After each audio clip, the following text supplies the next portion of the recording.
Bueno, como les decía, estoy ya con un amigo, porque es la segunda vez que nos encontramos con Luis Yacachuri. Es un placer para mí recibirte nuevamente en Solo se trata de sentir en Radio del Sur para seguir compartiendo esta segunda parte de Eneagrama que nos tiene tan atrapados ya desde la primera entrevista. Hola Luis, muy buenas tardes ¿Cómo y estás? bienvenido.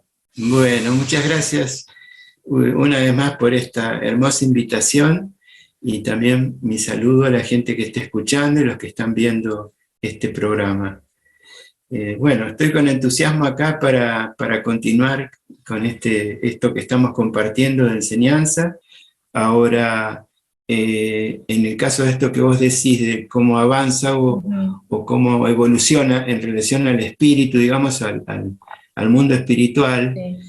si nosotros estamos en un camino, en un proceso de trabajo, si nosotros nos detenemos, la energía no es que se quede en ese lugar esperando, o avanzamos o retrocedemos.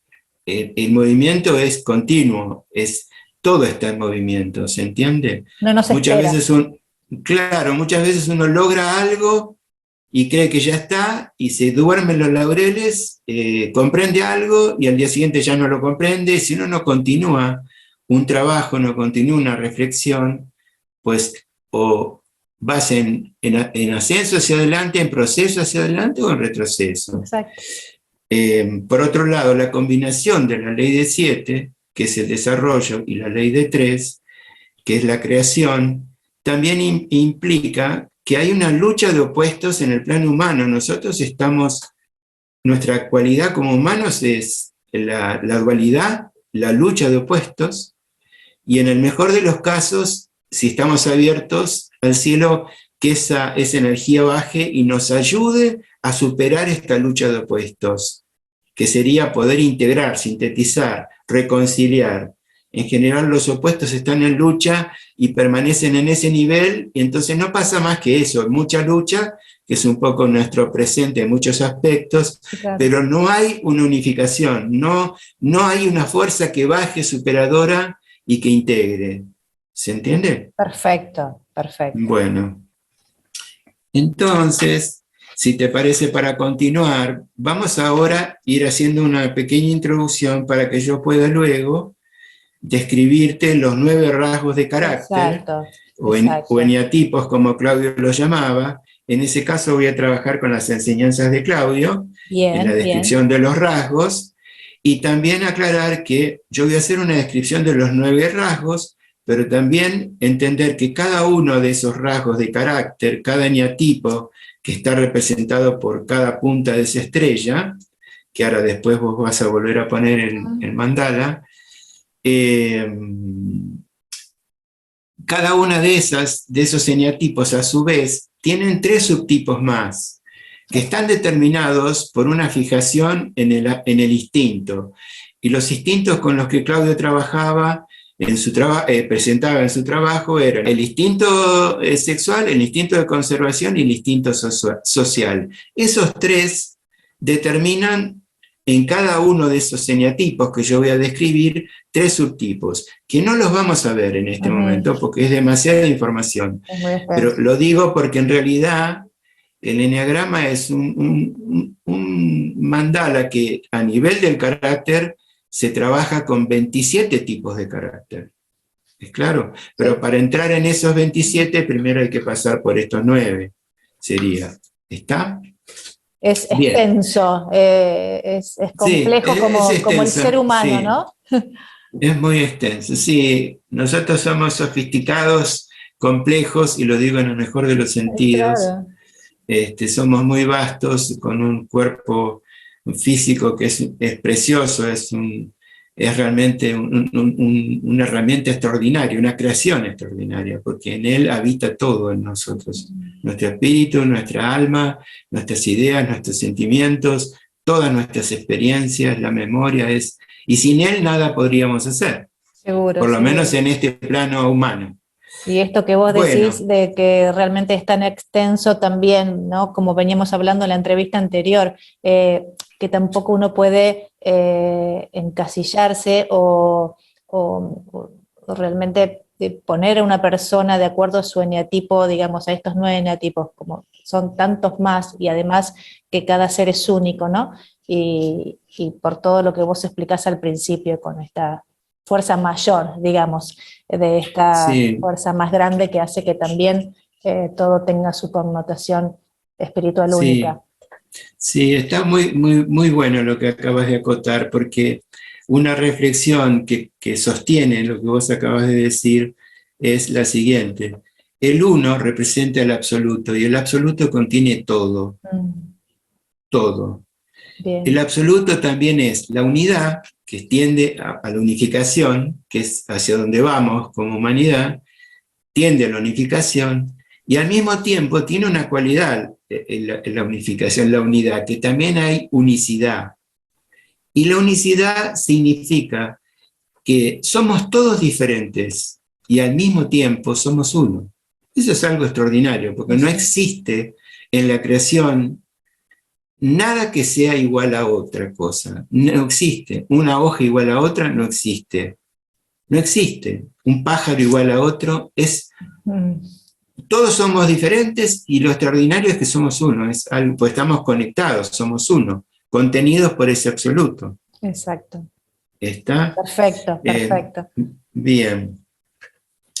Entonces, ahora vamos a hablar sobre cómo esta energía divina ingresa en este símbolo, en este mandala, Ujú. que es el comienzo de la creación, eh, y también vamos a hablar en ese acto cómo nace también, digamos, nuestro ego, nuestro carácter, cuál es el proceso, qué es lo que sucede, para luego hablar de los centros que constituyen cada ser humano y por último la descripción de los rasgos. Genial. Entonces, si vos podés, sos tan amable, mostrar el mandala que tiene, digamos, que está completo, el primero que mostraste.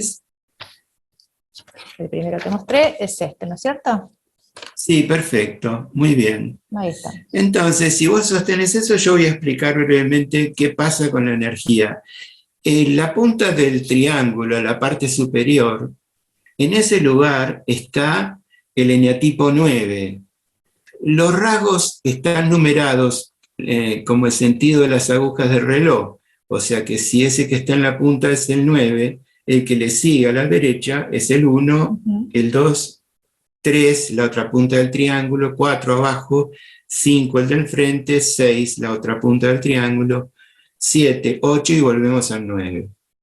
Entonces, la energía divina entra donde se abre el círculo, que es arriba, en la parte superior, donde está el 9. Es donde el círculo se abre para que entre esa energía, donde también el círculo se cierra y se abre el triángulo. En el momento que la energía entra, atraviesa ese círculo y entra en la dinámica del triángulo, se dirige hacia la punta inferior izquierda, que es donde está el 6. Y en ese movimiento lo que hace la energía es, aparece la dualidad, porque en el absoluto todo es uno, todo está unificado, no hay contradicciones, todo está incluido, todos somos uno. En el momento que esa energía entra en el círculo, nace la dualidad, que es lo que explico de las polaridades. Perfecto. Entonces, la energía se dirige al 6, que es el eneatipo que está en el área que después vamos a ver de los pensadores, del intelecto, y lo que hace es proyecta en la mente, proyecta una idea, una imagen ideal, y luego se dirige hacia el 3, donde se conecta con la emocionalidad y aparece lo que sería un yo ideal, una identificación con esa imagen proyectada. Ujú. Esa identificación con esa imagen proyectada es lo que nosotros llamamos yo soy. En realidad es un malentendido. Eso que está proyectado y que nos identificamos de una manera ideal es solamente una imagen y no es un yo real. a lo que nosotros llamamos yo soy, nos describimos, yo soy esto, soy aquello, soy lo otro. Estamos hablando de nuestro carácter, de nuestro ego o de nuestra personalidad. ¿Y qué pasa? En el momento que esta energía entra por el 9 en el círculo, la energía está unificada y cuando entra la conciencia se separa de la esencia. En el campo de la unidad, conciencia y esencia son la misma cosa, están unidas, pero cuando entra en el círculo, esa energía se separa, la conciencia se separa de su esencia. Y se produce un momento crítico, porque es un momento de olvido, y lo que olvidamos es perdemos la conexión con ese origen divino. Entonces la conciencia, en ese momento se produce un vacío, una desorientación, y como mecanismo de defensa, porque es difícil de sostener ese instante, y no podemos volver para atrás, lo que hace esa energía, lo que uno busca, es un sustituto de eso perdido.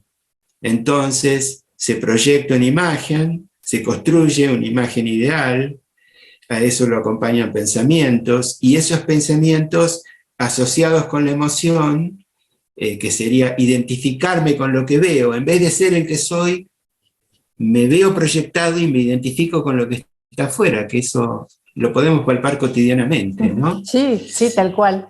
¿Entendés? Si algo no se comprende, por favor, decime, yo busco otra forma de explicarlo. Entonces, ¿qué sucede? Hay un olvido y la conciencia queda separada de su esencia. Entonces, lo que hace es genera un ego, un carácter, empieza a tener experiencias, vivencias, marcas, y con eso va creando un mecanismo de defensa para estar en el mundo, como una estrategia para estar en el mundo. Y esa estrategia y esa forma de estar en el mundo defensiva sería este ego ilusorio, este ego que uno cree que es, en realidad es un ego, es un yo inflado, un yo, como hay una carencia, hay una falta, se produce una falta, una carencia, un olvido, un desoriente, y eso es intolerable, se construye algo que pueda sustituir, salvar esa diferencia, y eso que construimos por oposición a la carencia, la inflamos y creamos un yo que nosotros decimos que somos eso, que en general eso está sobrevaluado, ¿no?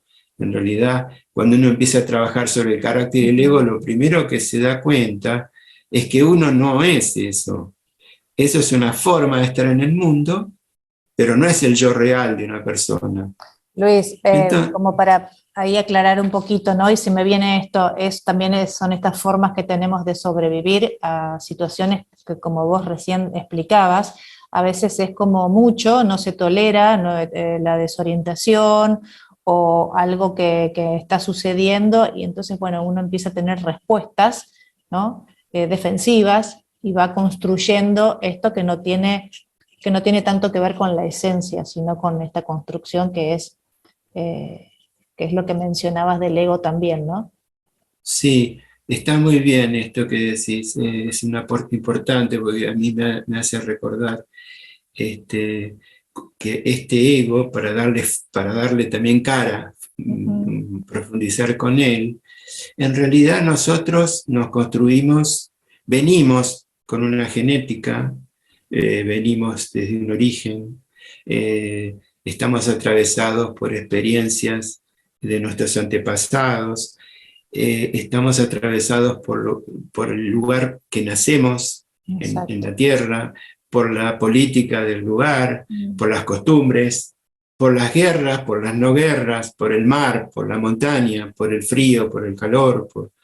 Estamos atravesados por un montón de experiencias y vamos respondiendo a ellas, pero la mayor experiencia en este nivel humano tiene que ver con nuestros padres, porque nuestro carácter, nuestro ego, nosotros nos vamos construyendo en relación con mamá primero, que es nuestro primer mundo, y después mamá presenta a papá, en la tríada entra el padre también, y con el hijo juntos danzan en el amor, y van construyendo la vida de la familia. Pero un hijo también es fruto de lo que recibe de los padres, y los padres que fueron criados por nuestros abuelos les enseñaron, y también nos lega enseñanzas de nuestros abuelos. O sea, si mi padre aprendió cosas de mi abuelo carpintero, me va a transmitir a mí algo de esto, y también yo voy a trabajar con madera y va a tener una conexión, ¿verdad?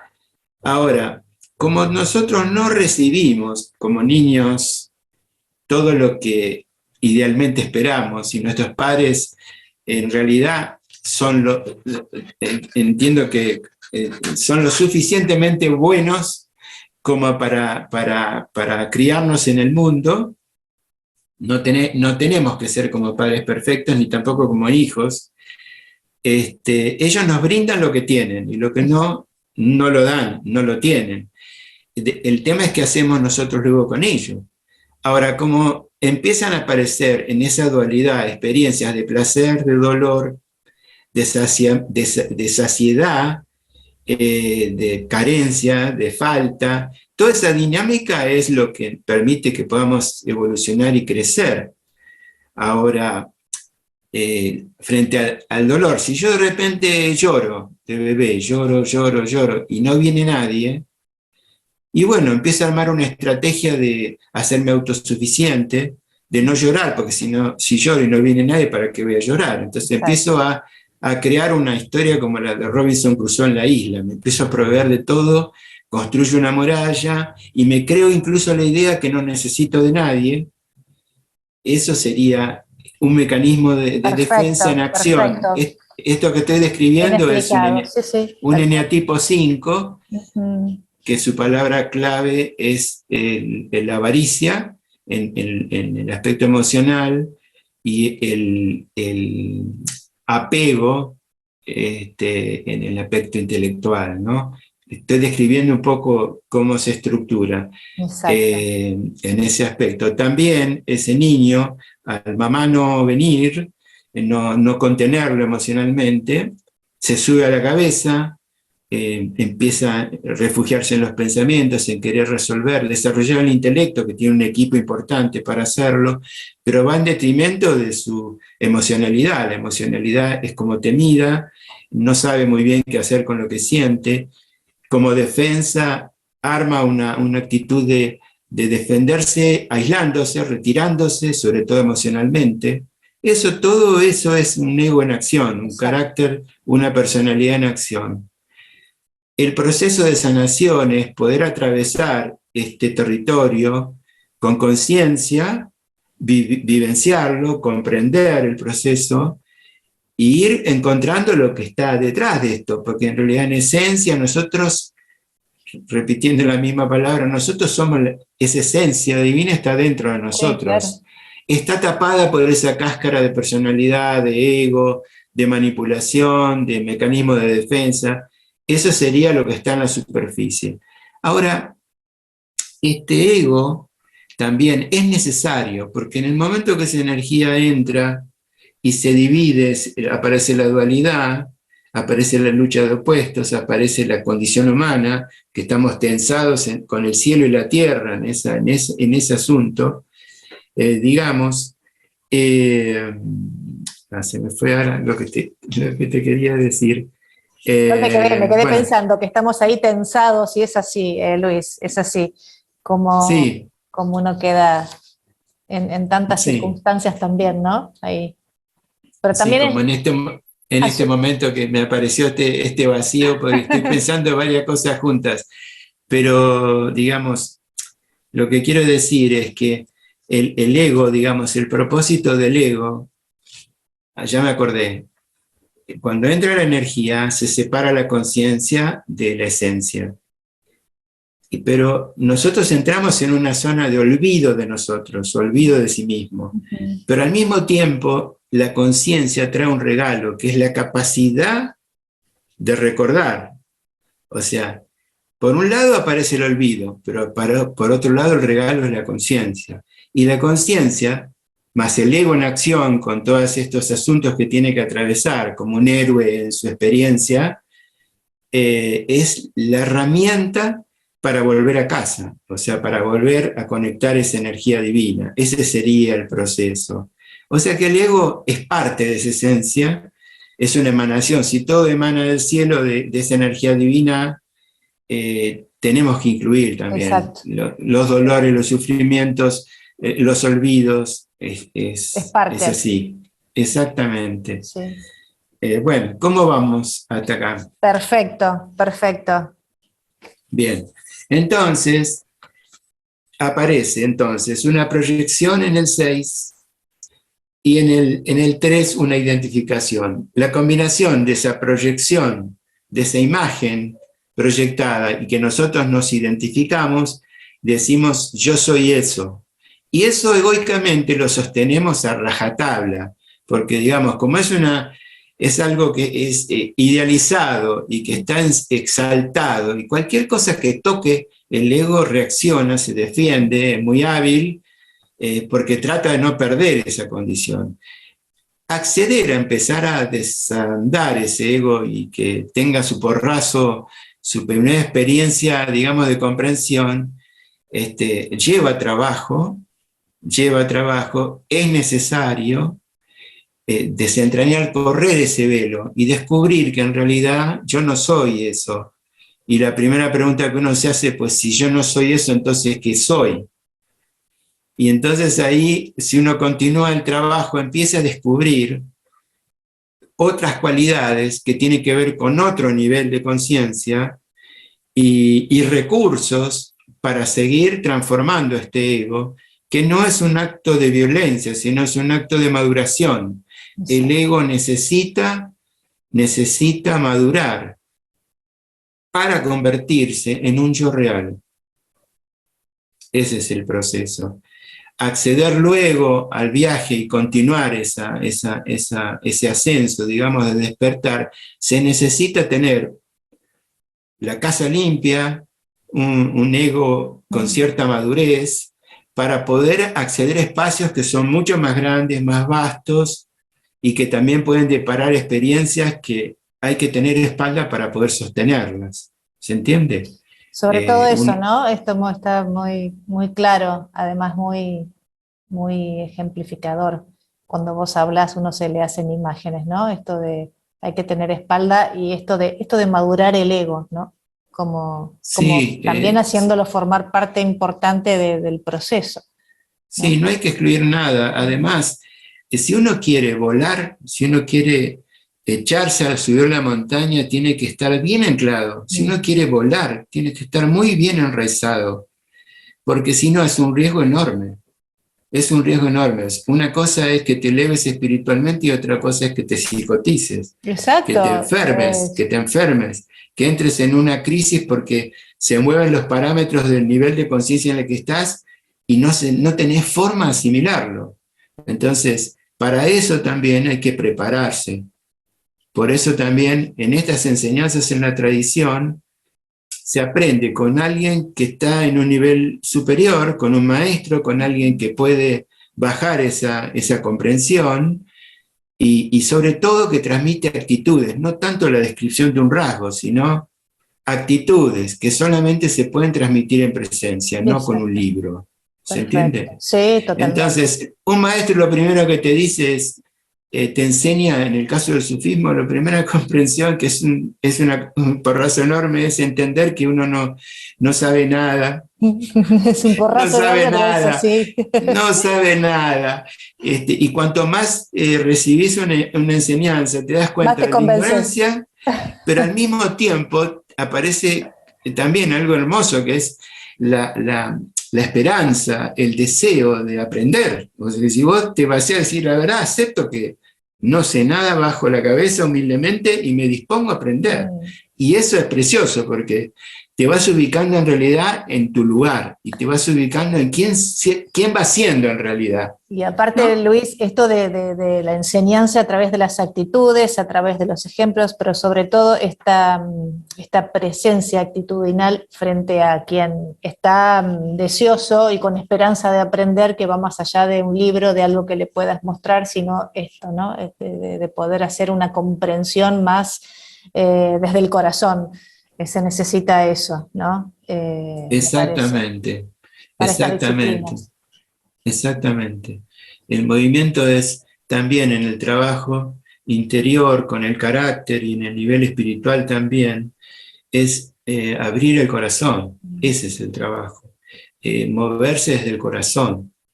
En el caso de la ley de 7, que muestra 7 movimientos, 7 pasos en el movimiento del desarrollo, que es fácil de ver. Si yo inicio un movimiento, inmediatamente va a aparecer algo que se opone. Y eso que se opone, no se opone porque me quiere perjudicar, sino se opone para que yo revise si como inicié el movimiento tengo lo suficiente para continuar y consumar eso. Así es. Si yo no logro adquirir lo que necesito para continuar, es como el juego de la oca, vuelve a punto cero. Muchas veces iniciamos movimientos que decimos voy a ir a hacer gimnasia, voy a hacer dieta, voy a bajar de peso, el lunes empiezo el lunes con entusiasmo, el martes ya me justifico, el miércoles hace frío y no voy más. La ley esta explica que uno inicia una acción, primera fuerza, y aparece una segunda que se opone. Para que esto continúe, yo tengo que aceptar esta oposición para revisar con qué me muevo. Y con qué me muevo, sobre todo, tiene que ver desde dónde yo inicio un movimiento y con qué inicio un movimiento.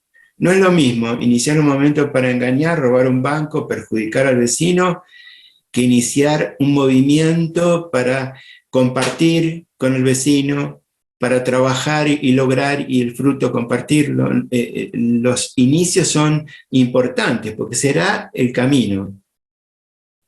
¿Se entiende? Sí, Y pasa otra cosa más, que cuando vos te encontrás con eso que se opone, y pongamos que encontrás los recursos, ¿no? Sea lo que sea, depende de la acción, ¿no? Si vos decís, bueno, me quiero tirar esa ola que viene grande, me quiero zambullir y pasarla por abajo, pero si yo no sé nadar, ni sé correr, es difícil que haga eso. Entonces, si yo practico y corro y sé cómo zambullirme, supero esta dificultad. Ahora, ¿qué pasa? Empiezo a nadar, empiezo a agarrar otras olas y de repente, al rato, aparece una dificultad mayor. De repente aparece una ola en el mar. Yo he vivido muchos años en el mar, en Mar del Plata, y de repente hay una serie de olas pequeñas y aparece una más grande, o aparece una serie de grandes y una pequeña, o aparece una dificultad, qué sé yo, un tiburón, o aparece una roca. Esa dificultad que aparece otra vez te prueba, y si la superás, consumás.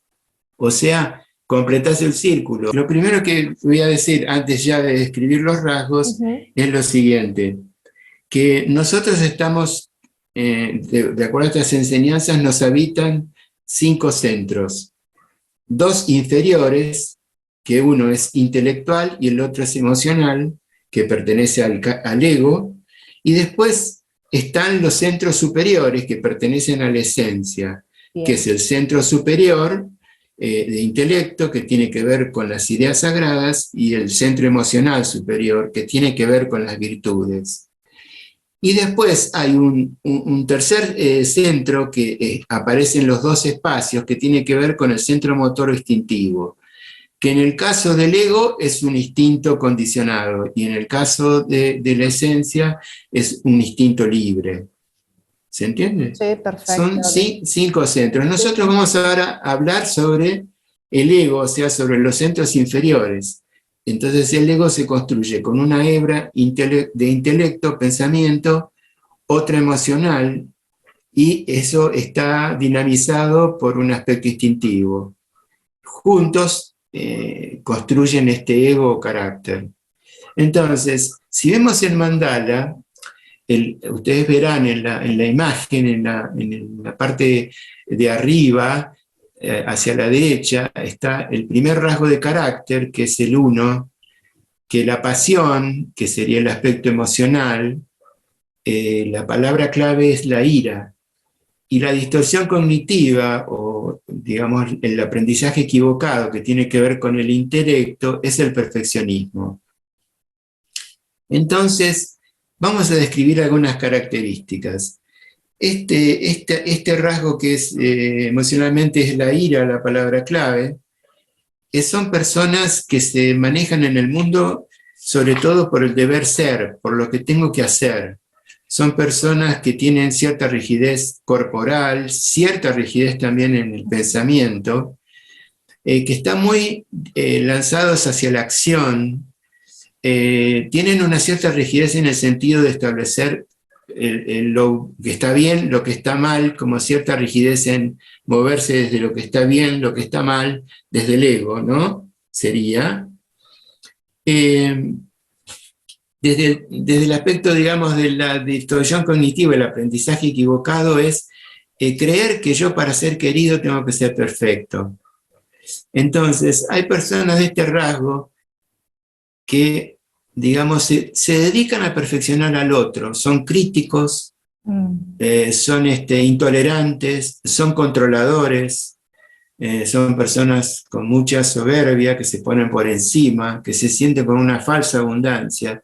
Hay otros de este rasgo que se dan cuenta de que no son perfectos y buscan serlo y viven en general preocupados. Y por último hay otros que son muy bizarros, que son aquellos que se sienten perfectos, que es como si uno conversara o se encontrara con un ser extraterrestre, porque es extraño, porque no existe una persona perfecta en términos egoicos, ¿no? ¿Se entiende? Sí, claro. Hay mucha rigidez, hay mucha... es como, imagínate una persona que se siente en ese lugar de perfección, pues no acepta absolutamente nada, no tiene nada que aprender, no. Hay una película en el cine que trabaja Los Miserables, no sé si vos la vistes. Lo estoy anotando porque a mí me gusta cuando comentan alguna película en relación a lo que estamos hablando, porque siempre deja alguna enseñanza. Los Miserables, sí, no. Los Miserables. En la película hay dos personajes que son uno. El Valjean, que sería el personaje que es encarcelado, perseguido, que le quitan todo, y el inspector Javert, que es el que lo persigue. Bueno, atentos ahí a los que les gusta el cine. El que es Valjean es un uno conservación, y el inspector es un uno social, es un uno de los que se sienten perfectos. Es una hermosísima película. Y para contar un humor de este rasgo, como son personas que el perfeccionismo llega no solo sentirse perfectos, sino que también son aquellos que piensan que el mundo no es como, el mundo debería ser de otra forma, el mundo no es como debería ser. Es como se ponen a discutir con Dios, en este caso, con esa energía. Es como, y llevado al carácter de una persona, es como si yo me dijera, yo no soy como debería ser. Y en ese acto me creo un gran problema. Claro. Porque yo voy siendo el que soy. ¿Se entiende? Sí. Desde otro punto de vista, si yo miro eso, soy perfecto, pero no en un sentido egoico. ¿Es claro? Sí. Si yo soy que tengo no tengo cabello en este momento y mido 1,70, digamos, yo soy el que voy siendo. Yo no debería ser de 1,90 m ni tener una melena como John Lennon. ¿Se entiende? Sí. Bueno, pasemos al 2. El eneatipo 2, la pasión, el aspecto emocional, es el orgullo. Son los más emocionales del eneagrama. En el área que estoy ahora empezando a describir, ¿sí? El 2, 3 y 4 son emocionales. El 1, el 9 y el 8 son instinto, acción, motores. Y los que están enfrente, el 5, 6 y 7, son intelecto, son los pensadores.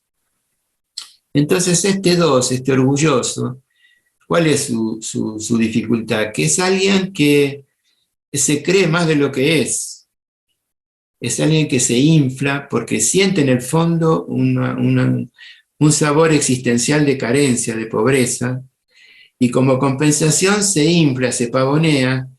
¿Y cómo hace esto también? Seduciendo emocionalmente.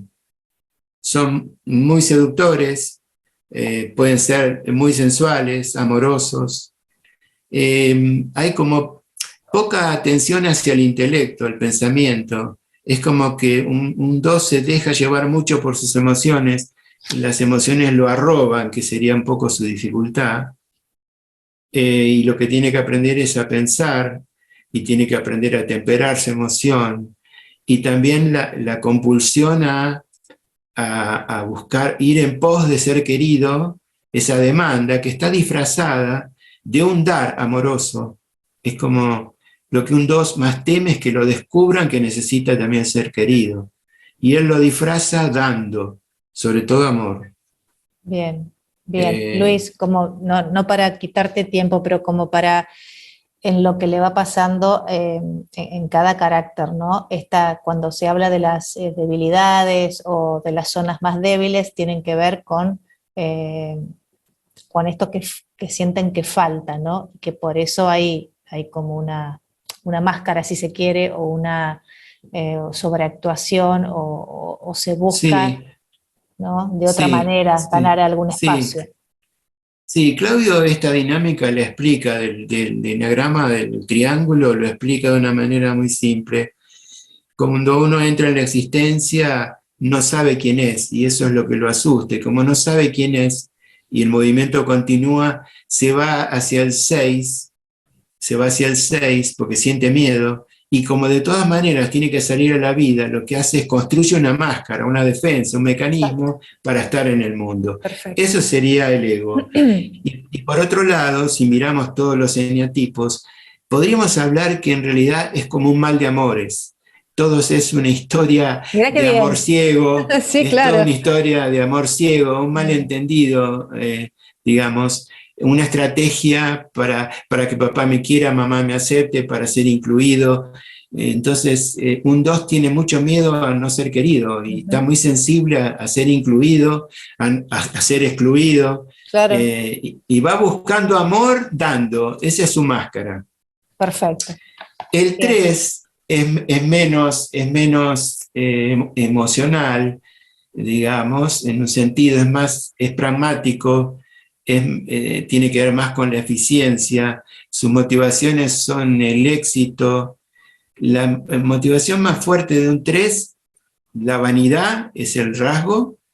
Bien. Y la distorsión cognitiva sería la inautenticidad, o sea, porque el vanidoso está muy pendiente de la cosmética, de la apariencia, del qué dirán, de decime cómo querés que sea y yo soy.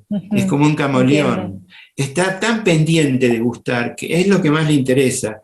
Y en muchos casos, cuando consigue eso de gustar, suelta, no se vincula. Es como que en realidad está más atento a gustar que a tener una relación real, digamos, ¿no? El trabajo en este caso sería desenmascarar quitar esa máscara y que el 3 pueda mostrar lo que esconde, sentimientos que considere inadecuados, esa actitudes. Genuina, eso. Exactamente, la virtud del 3 justamente es la veracidad, ser verdadero. Y ¿entendés? Ese sería la virtud, pertenece al centro emocional superior. Cada rasgo tiene una virtud y esa virtud funciona como un catalizador para ayudar al proceso de limar ese ego, ¿no? De poder trascenderlo. Clarísimo, clarísimo. ¿Está? Después, el 3 son muy autorreferentes, es como, bueno, no hablemos más de mí, hablemos de vos, ¿qué pensás de mí? ¿Entendés el juego? Me encantó. ¿Entendés el juego? Sí, sí. Tienen esa cualidad, ¿no? De siempre están moviéndose como si lo filmara una cámara. Están todo el tiempo moviéndose para la cámara, como la actriz en la diva que se peina y muy se pone en su mejor detallista. plano, porque son personas que se construyen con la mirada del otro. Si el otro no me mira, si no le gusto, no existo. Si el otro no me mira, no existo. Sí. Es un sufrimiento enorme porque tienen como una dificultad de personalidad, como que si yo soy un camaleón, en realidad al final me pregunto, eso te iba a decir, es un sufrimiento, sí, tal cual. Sí, una película hermosa para este rasgo que es preciosa porque se ve la protagonista, que es una actriz, el personaje que va evolucionando, es Conociendo a Julia. La recomiendo. Yo las voy a anotar a todas. Extraordinaria, con Anneke Bening. Y yo ese no sé si en un momento En un momento el hijo le dice, mamá, yo la verdad que no sé ustedes cuando vos sos real o estás actuando.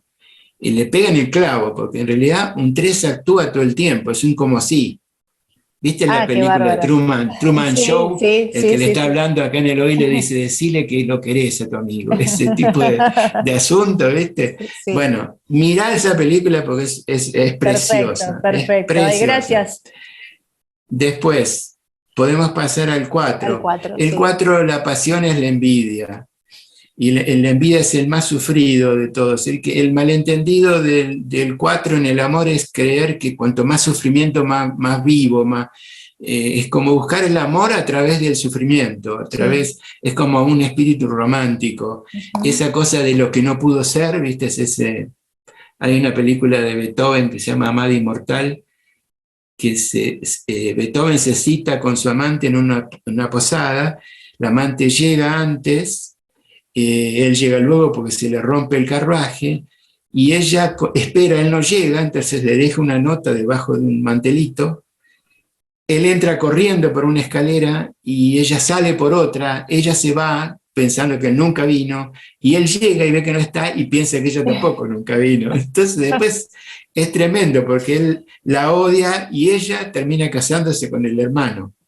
Es una buena película para ver, muy, muy Me interesante. encanta porque hay películas para cada carácter. Eh, Sí, das, el das 4 un ejemplo. el 4 son personas muy intensas emocionalmente, tienen un intelecto mucho más desarrollado que el 3 y el 2. En el caso del 3 son personas que van por los títulos, van por tener la chapa en la pared, tienen una mente más lúcida, más luz en la mente, más rápida que un 2. El 3 tiene una cosa, digamos, de la eficiencia, del éxito, lo motiva todo eso, ¿no? Que es, digamos, su zanahoria en realidad. Sí, sí, El seguro. 4 digamos, se envuelve en el drama, en el sufrimiento. Algunos son de quejarse, otros son de sufrir, Iba a decir, otros son... quedan más instalados en la queja y en el sufrimiento, tal vez, ¿no? Por esto que contas. Sí, sí, y hay un tercero que son insufribles, digamos. Porque, claro, yo te estoy diciendo palabras Sí, claves de los sí, tres sí. subtipos, porque no es lo mismo un sufrido que un sufridor un insufrible. Son tres actitudes distintas, ¿no? Es Hay real. un pequeño chiste Sí. que va una mujer en un tren y de repente empieza a quejarse, ¿no? Dice, qué sed que tengo, qué sed que tengo, qué sed que tengo.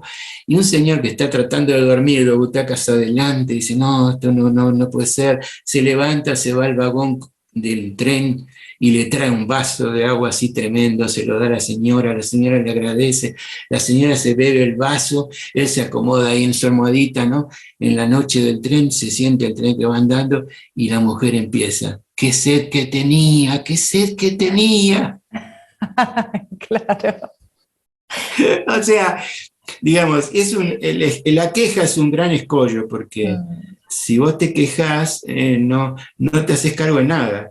Si vos mirás debajo de la queja, te vas a encontrar con una frustración, una necesidad que tenés, Y y es con algo mucho por mejor hacer. ir, pero claro, es mucho mejor ir por lo que necesitas y conseguirlo que quejarte. Ujú. La queja en el sufismo es una de las primeras cosas que se trabaja porque es un gran impedimento para la evolución, Y ¿viste? yo creo Uno que se queja, además es inimputable. es un impedimento, Luis, pero es algo que viene costando, ¿no? Como que esto Sí, se mantiene, lo vemos en sí, muchos estados, en muchas situaciones, sí, como hay algo que queda sí, ahí instalado también, ¿no? sí, De que es más fácil sí, seguir o más cómodo estar en esta propia incomodidad también, ¿no? exactamente, naturalizar lo intolerable, en Mm, fin, sí, digamos, lo que yo te voy describiendo son infiernos, lo que voy describiendo son cárceles, o sea, ujú, diferentes cárceles que son este ego, ujú. que es un ego pequeño metido en ese lugar, defendiéndose Sí, y con esa claro. estrategia, ¿no? Te estoy describiendo Sí, estrategias, sí, sí, ¿no? sí, seguro. El siguiente, que es el 5, la palabra, la pasión es la avaricia, y la distorsión cognitiva tiene que ver con el desapego, pero el desapego no budista, sino en el desapego de desconexión. Sí, entiendo. Estos son digamos, los que se refugian en la cabeza, son personas que en general en su infancia tuvieron poco maternaje, poco sostén de la madre. Esos que lloraban o que necesitaban ese calor de la madre y no lo tuvieron. Por ahí tuvieron una madre, pero una madre fría, una madre poco distante, con poco contacto, con poca amorosidad, ¿no es cierto? Entonces van construyendo esa historia de, bueno, mejor me arreglo solo, así no sufro, porque si llamo y no viene nadie es peor. Sí, claro. Este rasgo es uno de los intelectos. En general, una persona de este rasgo evolucionado, bueno, puede ser un sabio, un intelectual, un Da Vinci, por ejemplo.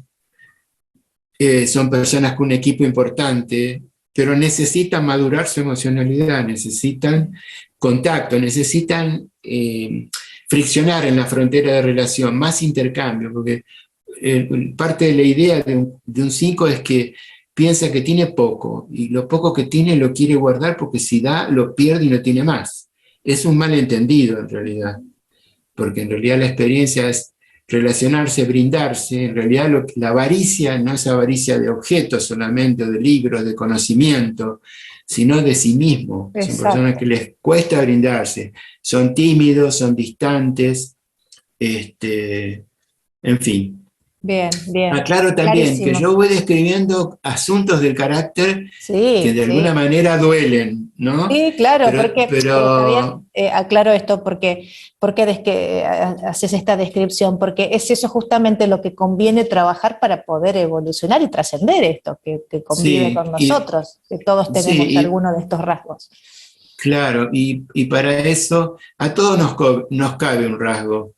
Y descubrir el rasgo es importante, porque uno ahí empieza a ver su malentendido, cómo armó su sufrimiento. Y cuando empieza a trabajar puede encontrar herramientas para salir de esto. Porque una cosa es sufrir una experiencia de la vida con conciencia, y otra cosa es sufrir por el sufrir, por no salir de esa condición de queja, ¿no es cierto?, de carencia, y te perdés el cielo, porque en realidad es un viaje hacia adentro, a encontrarse con el corazón y esa esencia. Y también acceder a despertar los centros superiores, que tienen que ver con la virtud que cada rasgo tiene, y también con la idea santa, que tiene que ver con el espíritu. La virtud tiene que ver con el alma, y la idea santa tiene que ver con el espíritu. Y eso es ya camino a despertar esa conciencia, ¿no? A esa reconexión. Todo es importante en el trabajo. Que me encanta esto que decís vos, bueno, de poder descubrir cuáles son nuestros, el malentendido. La verdad que hablarlo de ese modo que es interesante, Luis. Poder descubrir cuál es el malentendido en cada rasgo, la verdad que es algo... Exacto, es un porrazo, pero al mismo tiempo es de una gran esperanza, porque descubrís, te muestra cómo armaste el sufrimiento, y también te da un camino y un trabajo, una puerta de salida, no de zafar, sino de salir de verdad, ¿no? Acceder a dejar de sobrevivir para vivir de verdad. Perfecto, ¿no? Perfecto. Y lo que me olvidé contarte del uno, un chiste que es divertido, que es perdón, los gallegos, iba el gallego con el auto por Buenos Aires, por la calle Corrientes de contramano, ¿no? Y entonces escucha por la radio que dice, miles de automovilistas, dice, hay un automovilista que viene de contramano por Corrientes, y el gallego que va manejando de contramano dice, ¿qué uno? Son miles, ¿viste? Bárbaro. Porque él como piensa que los demás están de contramano, el mundo no es como debería ser de otra forma, entonces él dice, yo voy de mano. Ese es el típico uno, ¿no? Un uno es, por ejemplo, Margaret Thatcher, es un rasgo uno, que le decían la mujer de hierro. Interesante poder hacer esas comparaciones con personajes de la historia, ¿sí, no? Sí. Después pasemos al 6. Al 6. El 6, la palabra clave, la pasión, es el miedo. Y el miedo, a grandes rasgos, sería el miedo a vivir. Son personas que, digamos, se sienten como pequeños en un mundo de grandes. Está también dentro del área de los intelectos, y son personas, Claudio lo llama el perseguidor perseguido, porque son personas que se rumian con la cabeza y se persiguen con ideas difíciles, con problemas, con que algo malo va a pasar, como que la vida es un problema, es un problema. ¿No? Esa es la idea, el malentendido. Perfecto. Yo tengo un amigo muy querido, que no me acuerdo si te lo comenté en el encuentro anterior, muy querido por mí, que conoce estas enseñanzas, y él me dice, yo tengo un problema para cada solución. Claro. Y los dos nos reímos a carcajadas, porque esa es la mente Porque de van un anticipando 6. lo malo que puede pasar en cualquier momento. Claro, y si pasa esto, y si la torta se cae, y si entonces, ¿entendés? Es Pero lo como reconoce, es buenísimo. vivir con esa, claro, vivir con esa preocupación, ¿no? Un 6 trascendido puede ser un filósofo, un Freud, por ejemplo, un hombre que aportó mucho a la humanidad. Son personas que tienen una lucha interna tremenda, mucha angustia, porque hay una lucha de opuestos, hay un tema con la autoridad, con el padre en general, digamos, al que quieren tomar la autoridad, y el padre es autoritario y se tragaron esa autoridad autoritaria, y cuando la tienen o son autoritarios o no saben otra cosa que hacer con ella. En general se someten, conspiran y anhelan tomar la manija, ¿no? En realidad es una existencia también difícil, ¿no? Es otro tipo de cárcel, ¿no? Sí, claro que sí. Y se refugian en el pensamiento, y también el trabajo es, por lo pronto, entender que la vida no es un problema solamente, sino que hay otras alternativas. Ir por el deseo, lo que más teme también un 6 es ir por el deseo, como demonizan un poco el deseo. Entonces, en cuanto sienten algo en el cuerpo, sienten un deseo de algo, es como se reprimen, se contienen, ¿no? Como lo piensan. Hay un 6 que se pone a organizar todo, porque hay que prepararse, y ese momento no llega nunca. Sí. Es como yo te decía un 100 pies que se pregunta con qué pie va a empezar a caminar, y se empieza a enredar las patas, porque imagínate un 100 pies que dice, bueno, voy a empezar a caminar con el pie 3, con el tercero y con el 75. No, con el 88, no, con el 55. O sea, ¿con qué pie voy a iniciar un movimiento?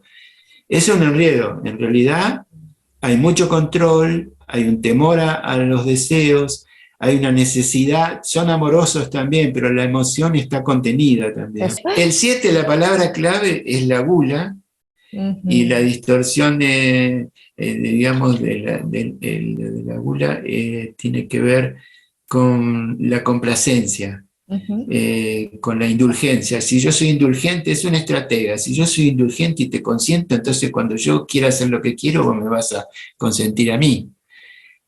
Son buenos manipuladores. Claudio los llama los psicópatas dulces. Sí. Sí, son muy estrategas, muy inteligentes, tienen un equipo importante para, trascendido una persona de este rasgo puede comprender cosas extraordinarias, que tiene equipo para eso, lo trae en su ¿A qué se podría dedicar esta persona? Y un 7 en general lo puedes encontrar en el arte, lo puedes encontrar en situaciones de trabajo en la comunidad. Hay un 7 que se sacrifica, que es su máscara, para que su gula es una gula de placer. Exacto. Y la dificultad, la estrategia es la siguiente: busca el placer porque lo que quiere evitar por sobre todas las cosas es el sufrimiento. Perfecto. Va por el placer por no tocar el sufrimiento, y su evolución está dada porque pueda tocar su sufrimiento. Son seres preciosos, son de muchos matices, tienen una capacidad de comprensión y de entender las cosas de muchos lugares, tienen como una capacidad de ver las posibilidades de las cosas que el resto no tiene. entiendo, Luis, bárbaro, no tiene. bien explicado. En el caso, lo que tiene que aprender un 7 es a acceder a la virtud de la sobriedad, reconocer el límite, porque la gula es de todo, sobre todo de placer. Cuando lo frustras en el placer se enojan mucho, porque el malentendido es que creen que si vos los dejás hacer lo que quieren con el placer, lo querés mucho. Es otro malentendido. Vamos al 8. Al 8. El 8 es otro de los motores, acción, que está a la izquierda, arriba. El 8, la pasión es la lujuria. Y también la palabra clave de la distorsión puede ser castigo, justiciero. Son los del enneagrama, son los que se conoce como los de acción, los duros, los fuertes. Son los típicos duros de las películas. Digamos, hay mucho cine hecho con este rasgo. Por ejemplo, hay una película de Robert De Niro que se llama Cabo de Miedo, la película, que le hace un personaje. Sí, es una película muy vieja, sí. Son personas duras, son personas fuertes, son personas que uno siempre sabe dónde están, porque al pan pan, al vino vino, o sea, te ponen de frente y te encaran. Si vos le vas con algún juego así, se ponen del tomate y te enfrentan, o sea, son personas que seducen mucho, son muy seductores, en general son hombres, pero después son un infierno, porque son muy controladores, son, en un caso, en una patología de este rasgo, son abusadores, un psicópata social, llevado a la patología, ¿no? Exacto, sí, llevado a ese extremo. Sí, perfecto. Ahora si vas en el sentido contrario, te lleva hacia la conciencia, te lleva digamos, a despertar la conciencia divina, te lleva a otro lugar, la evolución de una persona. En general son personas que inspiran seguridad, son líderes en general, lideran. Yo trabajé con un chico que intercambiaba clases de navegación por sesiones, y era de este rasgo. Y él, me acuerdo de caerse de su gomoncito para ir al velero, se le cayó el motor andando y se tiró al agua a buscarlo. Y lo levantó y lo puso otra vez arriba del bote. Se cortó todo el hombro. O sea, son personas que alardean su fuerza, tienen como su defensa es la insensibilización. O sea, blindan el corazón, porque fueron vulnerados, abusados. Hay muchos de este rasgo que son abusados, claro. Perfectamente explicado. Y la virtud es preciosa. La virtud de este rasgo es la inocencia. Claudio dice que un 8 tiene que aprender a mirar el mundo sucio con ojos limpios. Es precioso, ¿no? Es precioso. Precioso. Y nos queda el 9. Y vamos al 9. El 9, digamos, la pasión es la pereza digamos, ahí arriba. Sí, en la pereza. Y la distorsión cognitiva sería el olvido de sí. En realidad, todos los rasgos son una forma de olvido de sí mismo. En esa conexión que perdemos hay un olvido de nosotros mismos. Y el trabajo arduo es volver a recordar de dónde venimos, el recuerdo de sí, que es volver a casa, ¿verdad? El 9 son personas en general que viven con la balanza, no les gustan las diferencias mucho, no quieren conflicto, digamos, no hagan ola. Es como la estrategia de hacerse al muerto para estar vivo. Un personaje de este rasgo uno es Sancho Panza y el otro, son concretos, ¿viste? El pan es pan, el vino es vino, no que el vino o el pan puede ser un barquito, no. Son concretos, no permiten volar mucho su imaginación. En el caso de Don Quijote, Sancho Panza lo anclaba, ¿no? Lo hacía tierra porque el otro se volaba, que era un 6, el Quijote.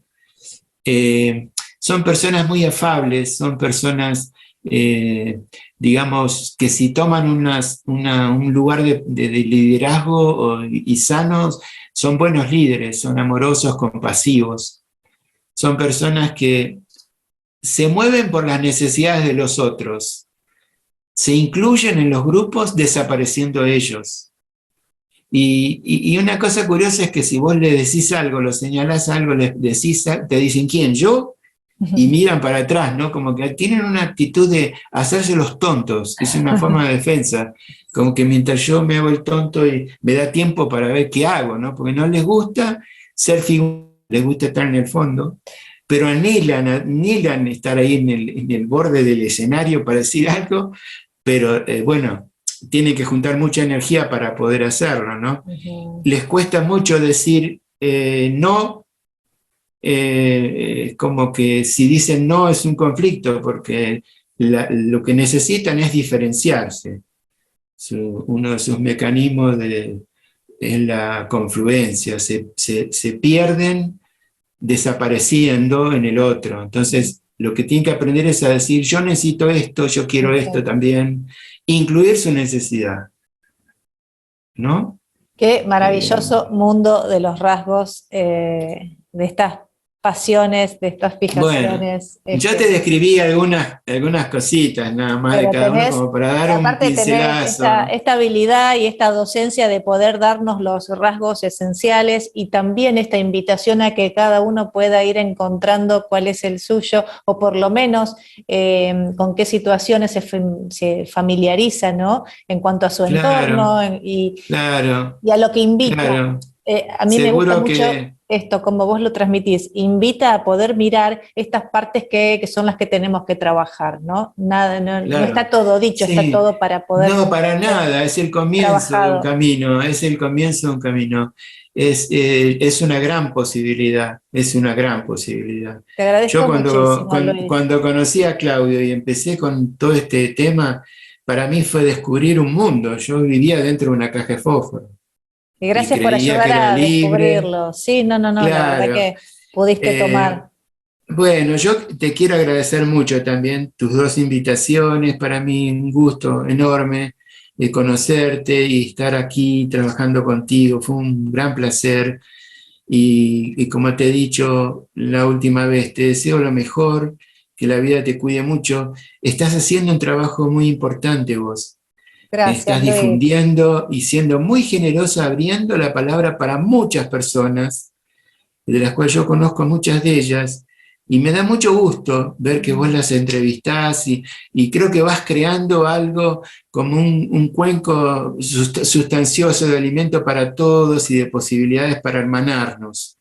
Así que de mi parte, mi agradecimiento a tu invitación y que bueno, que sigas con viento para adelante porque tiene bendición tu movimiento. Gracias, Luis, gracias por como que dale para adelante. Reconocimiento, gracias. Y gracias por hacerlo posible. Gracias por hacerlo posible. Lo mereces. Y conmigo contás en cualquiera de estas situaciones que necesites o contás conmigo. Estoy a tu disposición. Ya sos parte, Luis. Bueno, te agradezco muchísimo que seas parte de Radio del Sur y de solo se trata de sentir. Que estés muy bien, Luis, te quiero mucho. Bueno, yo también. Gracias por todo.